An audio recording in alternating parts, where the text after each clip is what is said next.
They called her the Ghost. Rachel Torres moved through Mercy General's fluorescent corridors at 6 a.m., invisible as the steam rising from the coffee station she never used. 3 months working graveyard shifts nobody else wanted. 3 months of avoiding eye contact in staff meetings, of restocking crash carts with the kind of precision that made the assignment nurse forget her name by Thursday. Her senior chief petty officer past was buried deeper than classified, it was erased. The Ramadi operation that she had pulled 6 men out of under direct fire, the one with the collapsed lung and 17 hours of triage in a building that shouldn't have been standing, existed nowhere. No official records. No commendation. No acknowledgement. Just gone, the way the government made things disappear when the methods got too creative and the rules got too flexible. In the supply closet, she folded trauma blankets with hospital corners that could pass a barracks inspection. Her hands were steady.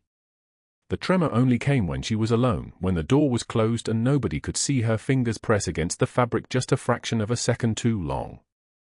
A scar curved across her right knuckle from a rappelling burn in 2009. Another scar, thin as a razor line, ran the length of her left palm from an emergency decompression needle in Kandahar that had slipped. Those hands had held lives together in places that didn't exist on any map. Now they folded hospital blankets in a supply closet in Houston at dawn.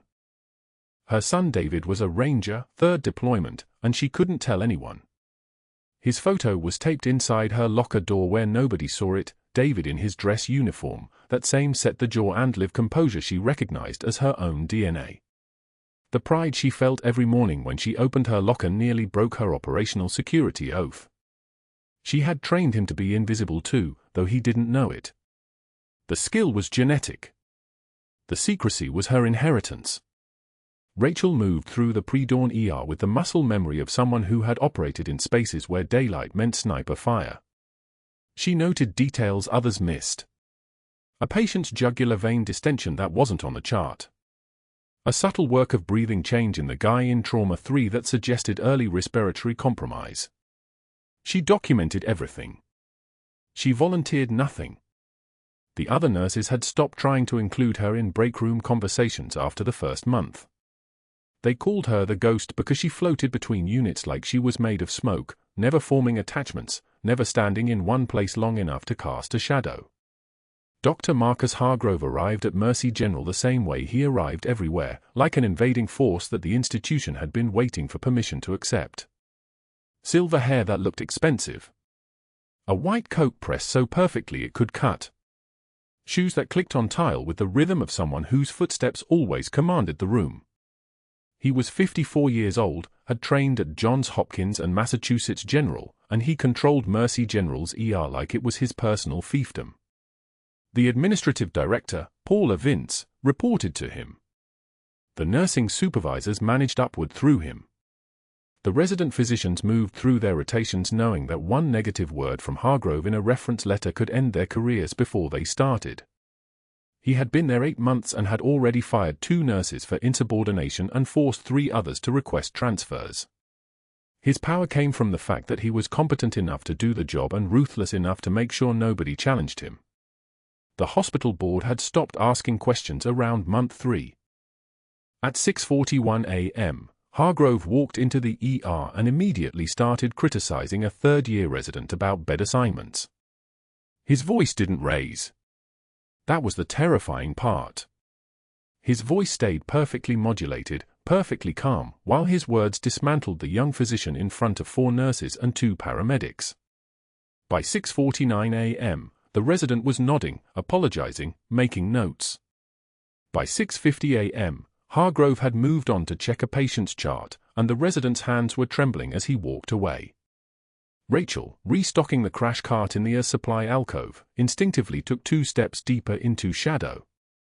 This was the skill. The one she had perfected over 18 years. Making herself so unremarkable that powerful people's eyes skipped right over her. She was 42 years old, strong in the way that came from genuine training rather than gym routines, with the kind of face that was forgettable if you didn't look twice and forgettable if you did. Dark hair pulled back. No jewelry except a plain watch. No makeup. Scrubs that were exactly the same shade of blue as every other nurse's scrubs. She was designed not to be seen. Hargrove's presence changed the air pressure of the ER the way a storm system changes barometric readings. Rachel felt it in her chest before she saw him clearly. 18 years of reading rooms, of tracking threats, of knowing where every exit was and what the temperature felt like right before things went wrong. Her training responded even though her mind knew she was safe. There was nothing dangerous here. There were no weapons, no decision trees that led to life or death in the next 90 seconds. Just a hospital. Just a man in a white coat. Just another day. The intercom crackled. Code yellow, Trauma Bay. Incoming motor vehicle accident, I-10 eastbound, ETA for minutes. Rachel's hands didn't pause in their restocking. She had practiced the discipline of not reacting to information until the information mattered. In 4 minutes, it would matter. For now, it was noise. She finished the crash cart. Checking the defibrillator pads, confirming the medication drawers, verifying that the airway supplies were in the correct sequence, laryngoscopes from small to large, endotracheal tubes pre-cut and staged, 14-gauge angiocath needles in their sterile packaging. She moved like someone who had done this 10,000 times, which was generous. She had done it closer to 50,000. The repetition had worn grooves into her muscle memory deep enough that her hands could do the work while her conscious mind stayed somewhere else entirely. By 10:58 a.m., the ER was humming with the kind of organized chaos that meant multiple patients were cycling through. 3 minor injuries from a construction site accident. 1 possible appendicitis waiting for the ultrasound. A chest pain that the EKG had ruled out but the patient's anxiety hadn't. Rachel had worked 3 trauma bays, documented everything correctly, stayed invisible, and was beginning to think the day would pass without the kind of moment that made invisibility crumble. At 11:07 a.m., the ambulance bay doors burst open like gunshots. The ambulance crew was moving too fast. That was the first signal. The way the paramedics were running, not walking. The way the stretcher was tilted at an angle. The way the lead paramedic was already calling vitals to whoever would listen. Male, approximate age 55 to 60, unconscious on scene, found approximately 15 meters from vehicle on I-10 eastbound. The paramedic's voice was clipped, professional, scared. High-speed MVC with rollover, vehicle ejection, prolonged extrication required. Massive blunt trauma to left flank, suspected pelvic and abdominal injuries. The stretcher came through the doors and the room shifted into crisis rhythm. Rachel was already moving, already knowing where this patient needed to be, already reaching for the crash cart without being told. Trauma Bay 1, the one with the overhead lights positioned for thoracotomy, the one with the ultrasound machine already accessible. The trauma room where things went wrong at 200 km/h and doctors had to think for moves ahead. Vitals? Hargrove's voice. Not unkind, just calmly demanding. This was the version of him that was actually competent, the version that emerged when a human being's life was actually at stake. BP 78/44 and dropping. Heart rate 138. Respirations 28 and shallow. The paramedic was moving alongside the stretcher, one hand on the patient's shoulder, one eye on the monitor. Fluid resuscitation initiated, 2 units of O-negative in field, second line going now. No response to verbal or painful stimuli. GCS is 6. Hargrove was already ahead of the information. Shouting orders. Code team assembling. Rapid response triggered. The kind of morning when a hospital stops being a hospital and becomes a place where people either survive or they don't.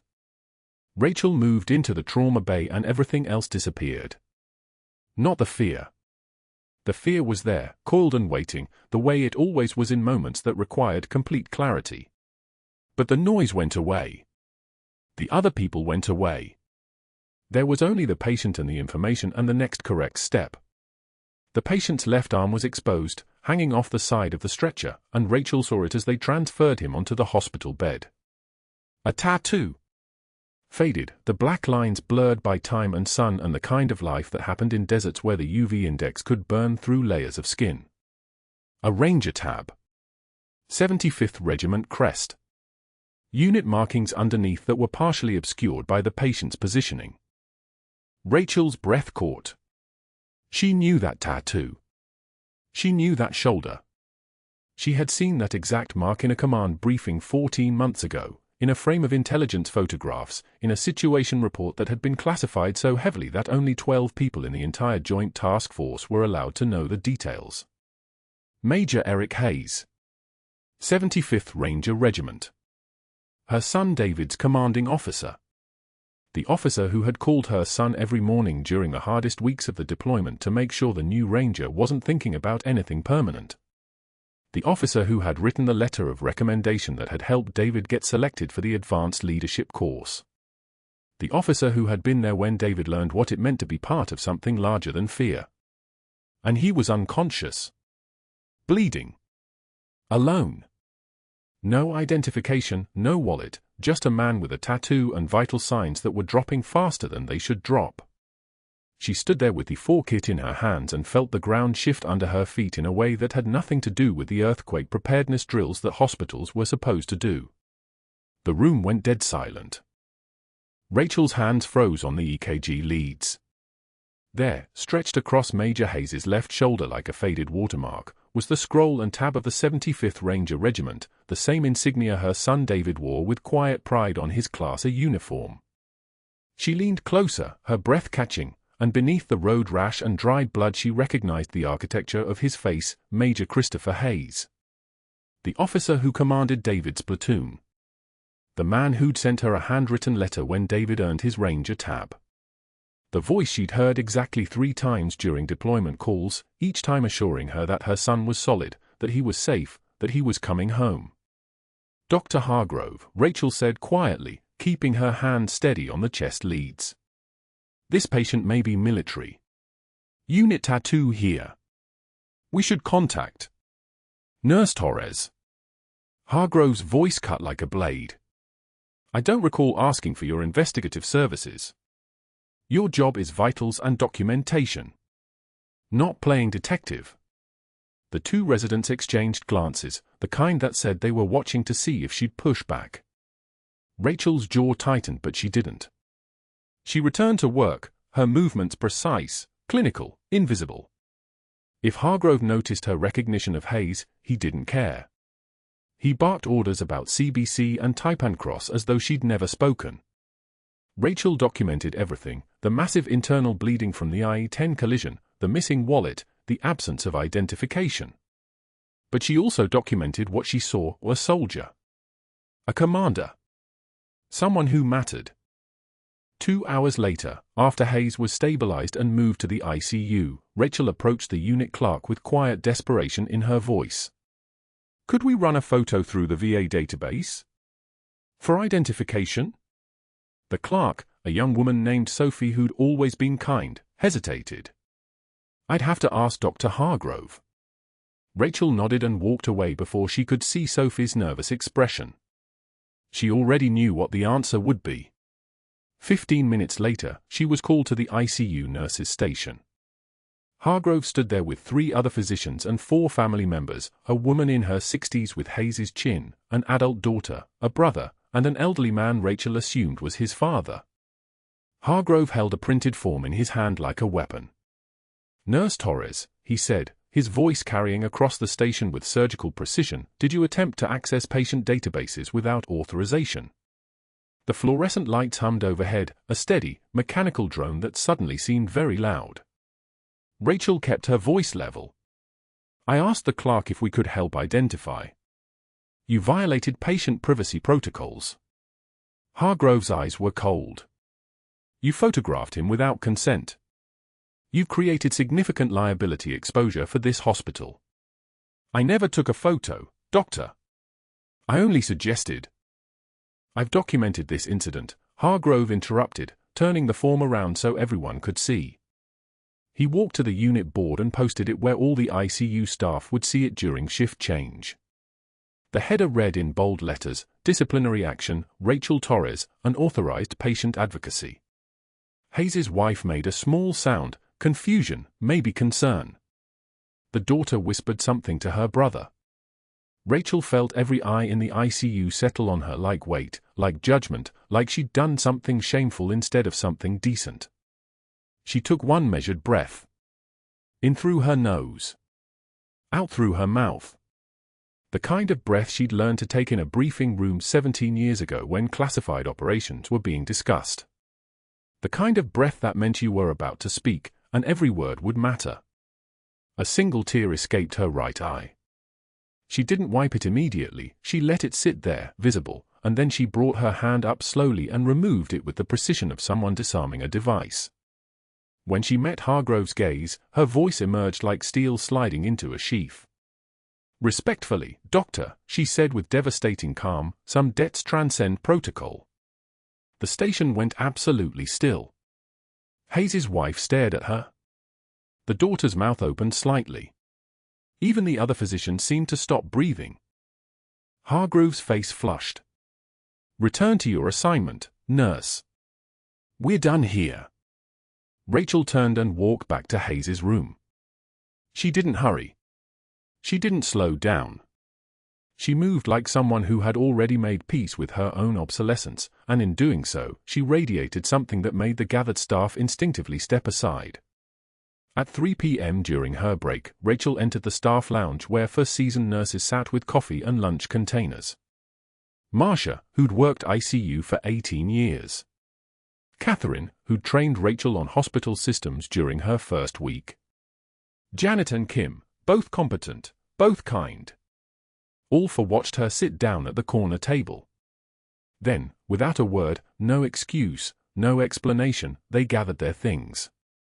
Marcia left first, coffee cup in hand. Catherine followed, tucking her lunch back into the refrigerator. Janet and Kim went together, the last one letting the break room door close with a soft click that sounded like a gavel strike, like a verdict being delivered. The isolation was so complete it was almost elegant. Rachel sat alone with her untouched sandwich, her hands folded on the plastic table in front of her. She wasn't trembling. That surprised her. She'd expected her hands to shake, expected the weight of Hargrove's discipline to press down on her shoulders like a physical thing. But she'd trained those hands a long time ago to stay steady in impossible situations, and the training held. The muscle memory held. She thought about her call sign from another life, Phantom. The reason it had been chosen was because you'd work alongside her for a mission, and by the end you wouldn't be entirely sure she'd been there at all.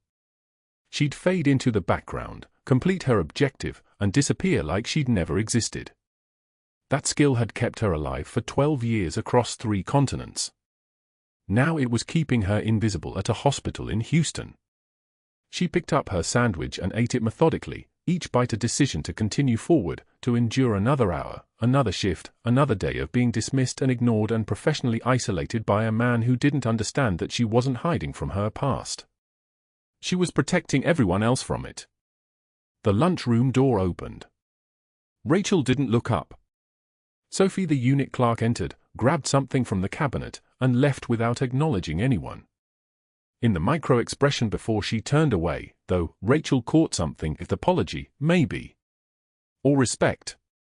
The kind of wordless recognition that passed between people who understood what it meant to witness an injustice and feel powerless to stop it. Rachel checked her watch. For hours until the end of her shift. For hours until she could return home to her small apartment on the south side of Houston, where her son David's Ranger tab sat in a frame on her nightstand, where the only things watching her were photographs of people who already knew what she was capable of. She stood, disposed of her trash, and headed back to the ICU. As she approached Hayes's room on the 3rd floor, the hallway seemed narrower than before, as though Hargrove's humiliation had actually compressed the space around her. The walls were that institutional beige that every hospital seemed to use, designed to be forgettable, designed to make people feel transient and disposable. That's what she was here, transient.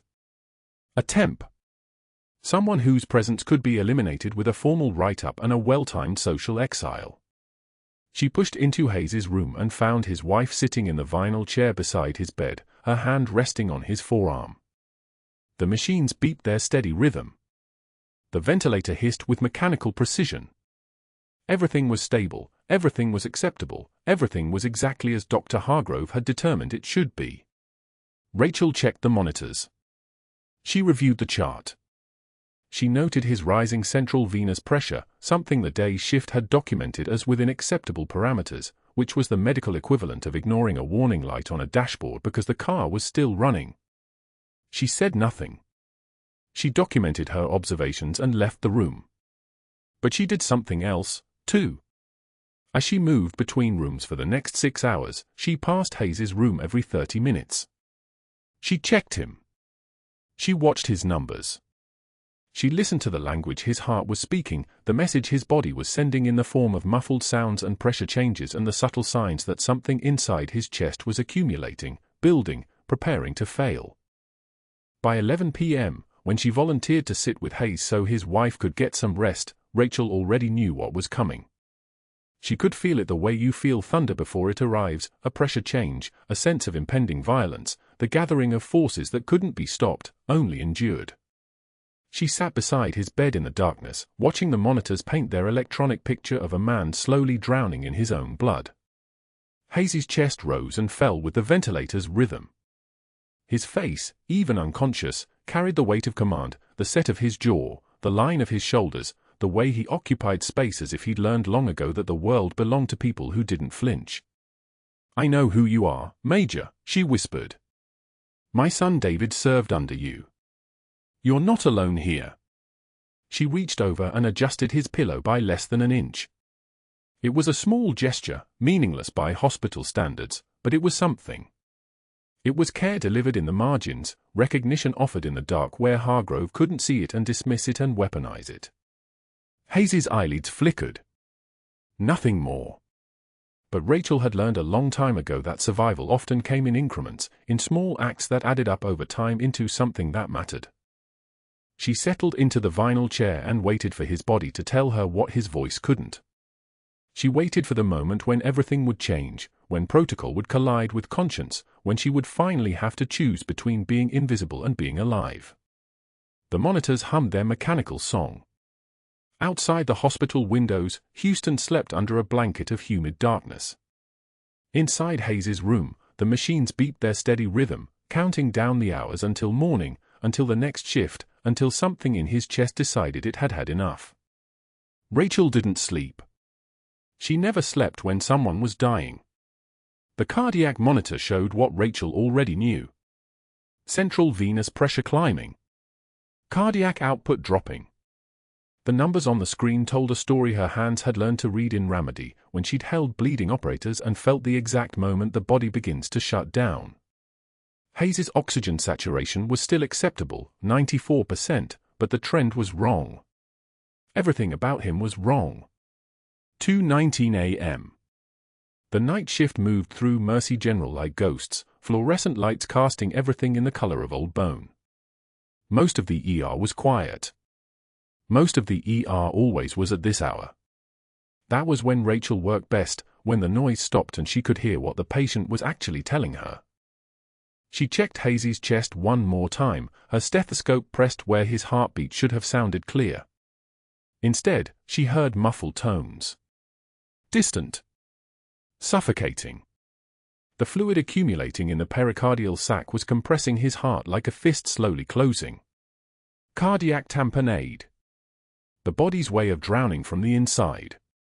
The resident on call tonight was Dr. Patel, a man Rachel had seen twice in 3 years, competent enough in routine cases, but tonight he was 3 floors up managing a sepsis patient and a GI bleed. Which meant Rachel was watching Hayes alone, her eyes never leaving the monitor, every cell in her body tuned to the frequency of a man dying by degrees. She'd seen this before. Not in a Houston hospital, not in clean sheets and digital readouts, but in convoy vehicles with blown-out windows and blood on the sand. She'd seen it in Ramadi when Operative Marcus Webb took shrapnel from an IED and his breath started coming short. She remembered the weight of him against her, remembered the feel of air escaping where it shouldn't escape, and she'd done something her training and rank had taught her to do. She'd moved. Hazy's blood pressure dropped to 88/56. The monitor beeped its warning, steady and insistent, like a ticking clock nobody could stop. Rachel stood, her hands already moving, already knowing what came next. 1 minute he'd have a chance. 2 minutes from now, he wouldn't have any chance at all. She reached for the crash cart. Muscle memory didn't hesitate. Muscle memory didn't wait for permission. The pericardiocentesis kit was there, sealed, sterile, exactly where protocol said it should be. 14-gauge needle. Catheter. A line straight down through skin and muscle and into the sac around his heart, where fluid was suffocating him. Rachel's hands moved like someone playing a song she'd learned in another lifetime. Alcohol swab. Palpate the angle of Louis. 6th intercostal space. One hand steadying, one hand inserting. The needle went in. There was resistance, then give. The plastic catheter threaded through, and then the hiss of air escaping. 40 milliliters of fluid drained out. 50. 70. Each drop was pressure releasing, was Hayes's heart remembering how to expand, was oxygen beginning to climb on the monitor like a man learning to breathe again. O2 sat jumped from 87 to 91. 92, 94. Stable. The code team arrived at 2:52 a.m., Dr. Patel's covering resident and 2 nurses Rachel had never seen before, probably pulled from upstairs. They stopped in the doorway. The monitor showed a man who should have been dead, now breathing steadily. The fluid bag showed what had been killing him. Rachel was standing beside the bed with the catheter in her hand and absolutely nothing on her face. The resident started. Then stopped. One of the nurses looked at the chart, looked at Rachel, looked at the patient who was alive when nobody had permission for him to be alive. She performed a pericardiocentesis, the second nurse said, not a question, reading what her eyes already knew. Rachel set the needle down on the sterile field. Her voice was quiet, professional, the voice of someone who had simply done what needed doing. Cardiac tamponade. Fluid was compressing the heart. He'd have coded in 90 seconds. She turned back to the monitor, checking the numbers like this happened every shift. Pressure stabilizing. O2 improving. He needs an echo to see if there's more fluid collecting, and someone from cardiothoracic to rule out pericardial effusion, but the acute compression is relieved. The resident's mouth opened. Closed. He looked at the fluid bag again, at the amount, at the way Hayes's numbers were normalizing like a body remembering how to live. I'll call it in, Patel said finally, but his voice had changed.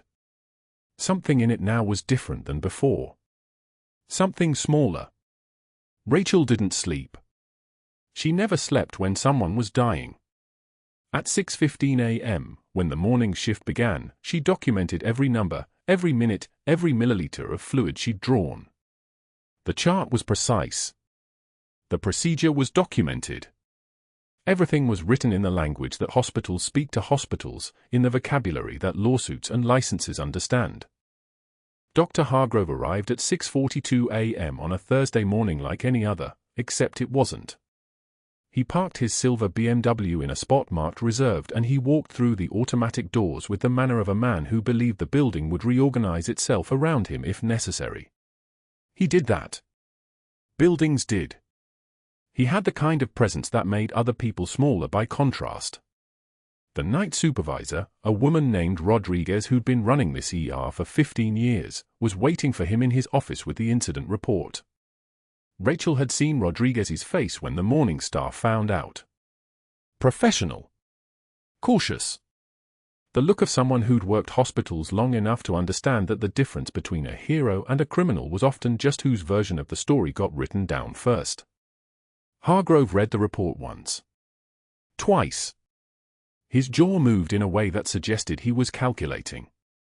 Rachel, working through her charting in the nursing station near the pharmacy, watched the precise moment his face changed. Watched his hand reach for the phone. First call to Dr. Patricia Simmons, the board chair. Rachel heard his voice from 3 rooms away, loud enough to carry through the thin administrative walls. Patricia? James Hargrove. We have a situation. One of our temp nurses performed an unauthorized invasive procedure last night, performed surgery, essentially, without physician oversight. No credentials to back it up. Pure liability. A pause. No, she claims the patient needed it. Tamponade. But you see the problem, right? If we allow this kind of cowboy medicine, how do we maintain standards? How do we protect ourselves? Second call to Allied Medical Staffing, where Rachel's contract lived month to month. I need to report a serious breach of protocol. One of your nurses performed surgical procedures she's not qualified for. I'm requesting immediate termination and I'm documenting this as a liability warning. If she's ever sent to another hospital, you need to disclose what happened here. That's how this works. Third call to the Texas Board of Nursing. The message was left with a voicemail, but Rachel heard him say the words unauthorized practice and scope violation and urgent investigation. By 7:15 a.m., the decision had been made 3 stories up, in rooms Rachel wasn't allowed to enter, by people who'd never seen Hayes's chest or heard the sound his heart made when it was being suffocated. By 7:22 a.m., she was being called to administrative. The room smelled like new carpet and the particular kind of fear that institutional furniture creates. A woman Rachel didn't recognize sat behind a desk with a prepared statement. Risk Management Director. The nameplate said so. Beside her was a security guard who looked genuinely apologetic, which somehow made it worse. Nurse Torres, the director read, her voice that careful neutral of someone following a script written by lawyers. You are suspended effective immediately pending investigation into unauthorized medical procedures performed outside your scope of practice. You are to surrender your badge and employee credentials and leave the premises. Rachel's voice came out steady. That man would have died. His heart was. Dr. Patel has submitted a statement indicating you acted without authorization, Hargrove said, and he was there now, standing in the doorway as if he'd been waiting for his moment. His voice had that particular timbre of someone watching their plan work. He was never consulted. You made a unilateral decision to perform a procedure you are not qualified for. That's not heroism, nurse. That's recklessness. Rachel met his eyes. She saw what he was doing, how he'd already protected himself, already positioned Patel as the victim of her overreach, already separated her from any institutional protection by invoking the magic words scope of practice. She saw how perfectly he'd executed this, how he'd weaponized every rule designed to protect patients against her for saving one. She said nothing. The trembling wasn't fear. It was restraint. 15 minutes in the locker room. Spare scrubs. Stethoscope, the same one she'd carried for 12 years, used to listen to the heartbeats of 847 patients, the one her hands knew like a voice. The photo of David, taken 3 years ago before his deployment, smiling the way young men smile when they haven't yet learned how fragile they are. Rachel peeled it from inside her locker door and her fingers trembled for the first time. The security guard walked her out at 8:03 a.m., not unkindly, and she passed nurses in the hallway who suddenly found other places to look. The automatic doors hissed open and Houston's summer air hit her like a physical thing, heat and exhaust and the particular humidity of a city that had never learned to forgive anything. Her Honda sat in the parking lot where she'd left it at 10 p.m. the night before. 10 years old. Reliable. Paid off. She sat in the driver's seat with her hands on the steering wheel and let herself feel the weight of what she'd done. She'd saved a man's life. She'd followed the training of the person she used to be. And the person she'd been trying to become had been erased in 45 minutes by someone who'd never met that person at all. At 3 p.m., David came home from his construction job, foreman's position now, making real money, trying to build a life that didn't involve uniforms or deployments. He opened the door to their small house and found his mother sitting at the kitchen table in her scrubs, still wearing scrubs, and her eyes were red in a way he'd never seen before. Mom. He set his lunch bag down. His voice carried that particular tenor of a man suddenly afraid. "Why are you home? Did something happen?" Rachel looked at her hands. The hands that had held lives together. The hands that had learned to move without hesitation when hesitation meant death. The hands that had just cost her everything again. "I need to tell you something," she said, but the words didn't come. David sat across from her at the table, close enough to reach her hand, far enough away to understand that something had broken in the careful architecture of their life. He waited. He was good at waiting. The army had taught him that. "I did the right thing," Rachel said finally, "and it was the wrong thing, and now everything is different." David didn't understand yet. But something in his expression shifted, like a man beginning to feel the ground move beneath him, beginning to realize that his mother's life had been more precarious than he'd ever understood. Outside, Houston afternoon light slanted through the kitchen windows, and neither of them moved, and neither of them spoke, and the silence between them contained everything that hadn't been said for 3 years, everything that was about to break open, everything that happened when the quietest person in the room finally ran out of space to hide.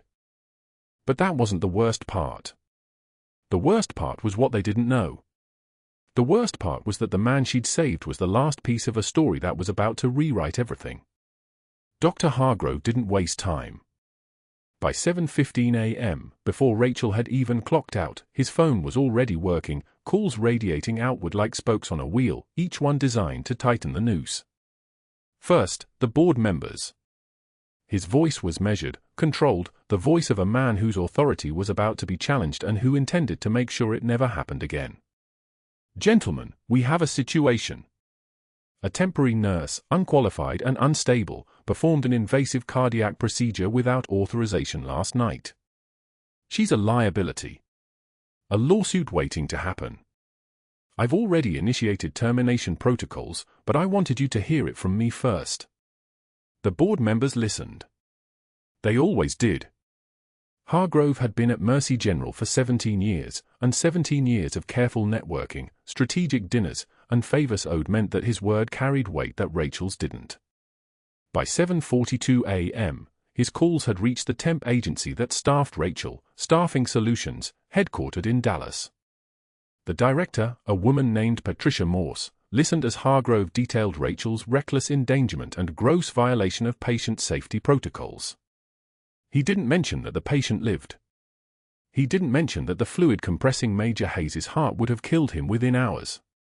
He mentioned only breach, danger, liability. By 8:01 a.m., Patricia Morse had already pulled Rachel's file and flagged her status, terminated for cause. The words were simple, clinical, final. But that wasn't the worst part. That wasn't even close. At 8:15 a.m., an outside investigator arrived at Mercy General, Dr. Marcus Whitfield, contracted through a firm called Institutional Risk Management. Whitfield wore a charcoal suit and carried a leather portfolio that looked like it weighed as much as a body. He'd done this before, many times. Hospital liability cases, regulatory violations, the careful documentation of professional misconduct. He was good at making things stick. Hargrove met him on the 3rd floor, in a conference room with a door that locked, and handed him a thick folder. Inside were printouts of Rachel's badge access times, the 2:36 a.m. entry into Hayes's room, screenshots of Hargrove's own incident reports, and a statement from the night shift charge nurse, a woman Rachel had never worked with before, claiming she'd witnessed Rachel's moving unauthorized equipment and performing an invasive procedure without supervision. None of it was true. All of it was documented. Whitfield nodded, flipping through the papers with the cold efficiency of a man who'd already decided the outcome. "This is solid," he said, and those 3 words contained the weight of Rachel's career ending. "I'll conduct interviews, get statements from the medical team, photograph the equipment, and build a timeline. By tomorrow, we'll have a compelling case for gross negligence, violation of scope of practice, and endangerment of patient safety." Hargrove smiled. It was the smile of a man who turned institutional power into a weapon and who was very good at wielding it. By 9:53 a.m., Rachel was summoned to HR. The letter was already written. She sat across from 2 administrators she'd never met, Hargrove had made sure of that, and listened as they read her termination paperwork with the tone of people reciting tax code. Violation of hospital protocol. Unauthorized performance of advanced medical procedures. Operating outside scope of practice. Operating outside credentialing. They didn't mention that her credentials included field surgery and advanced trauma life support. They didn't mention that she'd just saved a human life. They mentioned only rules, policy, institutional protection. "You're to surrender your badge immediately," one of them said, sliding a security form across the table. "Effective immediately, you're terminated for cause. Your final paycheck will be mailed to your address. Please do not return to hospital premises without prior administrative approval." Rachel signed the form. Her hands were steady. Her breathing was steady. She'd been through worse than this. She'd been shot at, hit by shrapnel, watched men die in her arms while sand blew in her face and rounds cracked overhead. This was just bureaucracy. This was just power being used the way power always was used by people who'd never paid the price for their decisions. She clipped her badge to her shirt one last time, walked downstairs, and presented it to security. A guard she'd never seen before took it from her hands and ran it through a reader. The light blinked red. Access denied. He wouldn't meet her eyes. "You need to leave the building, Those were the last words anyone said to her. No one mentioned that she'd spent 12 hours over the last 2 shifts saving a man's life. No one mentioned that Major Hayes had woken up because of her hands, her knowledge, her absolute certainty in a moment when everyone else froze. She was just a nurse who'd broken the rules. That was all anyone would remember. The rain started on the drive home, hammering the windshield like accusations. Rachel gripped the steering wheel at 9 3, the way she'd been trained, and drove through Houston's morning traffic feeling like she was moving through water. Her phone buzzed, calls from the temp agency confirming her termination, emails already being sent to the 3 other hospitals where she'd worked through staffing contracts, flagging her for "do not rehire" status based on Hargrove's calls. The medical community was small. By tomorrow, every facility in a 100-mile radius would know that Rachel Torres had violated protocol, that she was unstable, that she couldn't be trusted. Her reputation, such as it was being surgically removed. She pulled into her driveway at 3:17 p.m., a small single-story house with white shutters and a porch that needed new boards, and sat in the car for 5 minutes, her hand still at 9 3, before going inside. The kitchen was quiet. She sat at the table where she and David had eaten 1,000 breakfasts, where she'd helped him with calculus homework and where he'd told her he was joining the army, and she put her head down. The crying came quietly, without warning, the kind of quiet crying that comes from a place too deep to scream from. She wasn't crying about losing the job. She was crying about the calculation she'd made at 2:48 a.m., save the life or follow the rules, and about how she'd chosen correctly and been punished for it anyway. She was crying because she'd been ordered to be invisible and had become so good at invisibility that even when she did something extraordinary, the world couldn't see it. She was crying because doing the right thing had cost her everything once before, in Ramadi, in the dust, when she'd extracted a pinned unit under fire and been told that the operation never happened, that she never happened, that silence was the price of survival. The rain hammered the kitchen windows. At 3:42 p.m., David came home from his afternoon shift at the aerospace firm. He was a structural engineer, brilliant with computers and design, a job he'd gotten because he was smart and because his mother had made sure he had every opportunity she didn't, and he found her at the table. She didn't look up. She didn't need to. David knew the sound of that kind of crying. He'd heard it once before, when his grandmother died, when his mother had locked herself in the garage for an hour and cried like she was drowning in air. "Mom." David sat across from her, his lunch bag still in his hand. "Mom, what's wrong? What happened? Did you get hurt at work? Are you sick?" Rachel couldn't find words. How do you explain institutional punishment to someone who'd grown up believing in systems, in rules, in the idea that good behavior was rewarded? How do you tell your son that you saved a life and were fired for it? How do you tell him that you'd been trained to disappear, to be no one, and that you'd done such a good job that even your own heroism was invisible. I performed a medical procedure, she said finally, her voice barely audible. One I wasn't authorized to perform. And they fired me. David's face moved through confusion to anger so fast it looked like pain. You performed a procedure? On whom? Why? Mom, you're incredibly qualified, I'm not qualified, according to the paperwork. I'm just a temp. I broke protocol. Rachel looked at her hands. They were still steady. That was the worst part, her hands didn't shake. Her voice didn't crack. Her breathing remained even. The calm of someone who'd been trained to make life-and-death decisions in the worst moments was the very thing that made her invisible in the best moments, in the normal moments, in the moments when people expected human beings to fall apart. David reached across the table and took her hands. His were shaking. Did you save them? The person you did the procedure on, did they live? Rachel nodded. For now. Yes. Then you did the right thing. David's voice was steady now too, but his grip was tight, like he was holding onto his mother to keep her from disappearing completely. You did the right thing and they're punishing you for it. That's insane. He stopped. He looked at his mother's face, at the resignation written there, at something he'd never seen before, a woman who'd been broken by doing the right thing, who'd been broken by it before, and who was still standing. Who was it? He asked quietly. Who did you save? Rachel didn't answer. She couldn't.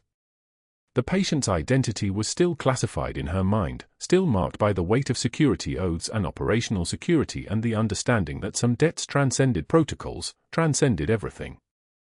But she couldn't tell her son that.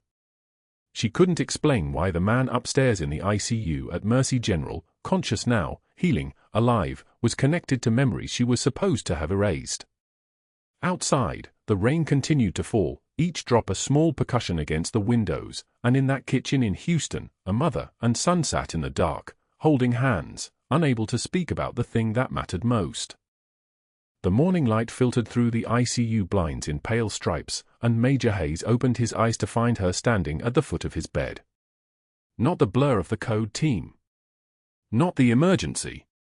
Just a woman in scrubs, her jaw set like someone who'd carried weight for years without complaint. His pupils dilated. Recognition moved across his face like a shock. His lips parted. One word escaped, rough from the ventilator tube they'd removed hours earlier, phantom. The name hung in the sterile air like a ghost being called back to life. Rachel's breath caught. She didn't move. She didn't flinch. She simply held his gaze, and in that single moment, the identity she'd buried under 3 years of hospital scrubs, under invisibility and silence and accepted humiliation, suddenly existed in the light. Hayes tried to sit up. Failed. His hand lifted instead, reaching toward her, and she stepped forward just enough that his fingers brushed the fabric of her sleeve. Visiting hours, the floor nurse started, but then the ICU monitor beeped its steady rhythm, and no one moved. That was when David walked in. Her son stood in the doorway with flowers in one hand, about to say something about bringing Mom's favorite coffee from the cafe downstairs, when he heard it. The name. Phantom. He went rigid like a rifle bolt slamming home. His head turned toward the bed, then toward his mother, then back again. His voice came out barely above a whisper, "Wait. Senior Chief." The flowers dropped to the floor. Rachel turned to her son, and in that split second before she could speak, the ICU doors burst open with a kind of controlled urgency that only military personnel bring into a room. Commander Sarah Price walked in wearing civilian clothes that couldn't hide the bearing of someone who'd spent 23 years in uniform, followed by 2 Navy SEAL liaison officers in dress uniforms, carrying classified files with hands that trembled slightly. This wasn't a routine hospital visit. This was institutional knowledge arriving to reclaim what had been erased. Rachel Torres? Price's voice carried the weight of authority without needing to raise it. We need to talk about your medical record and your service record, which are about to become the same thing. The SEAL commander, a man with the kind of face that had been forged in places Rachel had never been authorized to speak about, opened the folder with ceremony. His voice was steady but thick with emotion as he read. Silver Star for extraction of a pinned Army Ranger unit under sustained fire in Ramadi, Jolan District, March 2009. You carried Major Hayes here 370 yards through a kill zone while operating with a fractured clavicle. He paused. Looked at Hayes. Continued. Distinguished Service Medal for Classified Operations in support of Operation Enduring Freedom. Medical expertise certified for emergency surgical intervention in field conditions. Combat trauma response training with advanced credentials in emergency medicine. The commander's eyes moved to her son. You saved 14 operators, Senior Chief.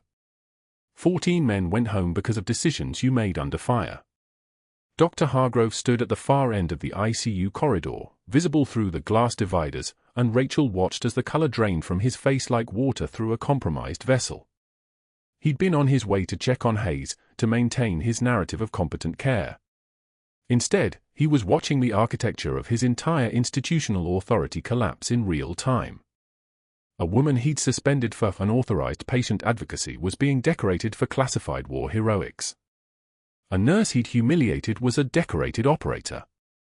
The room around Rachel seemed to crystallize into perfect clarity, the antiseptic smell, the monitors beeping in their regulated rhythm, her son's face finally understanding, Major Hayes's eyes wet with recognition of the senior chief he'd served under.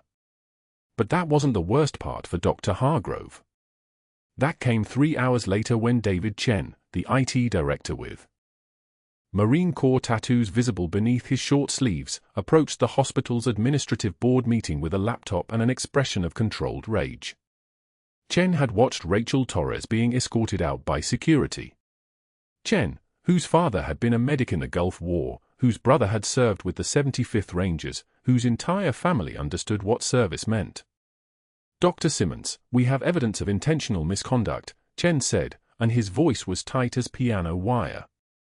The security footage flickered to life on the projection screen, Dr. Hargrove entering the security office at 8:41 a.m. yesterday morning, requesting access to ICU camera footage under the pretense of incident review. Then, the critical timestamp, Hargrove at a workstation, attempting to delete 17 minutes of footage.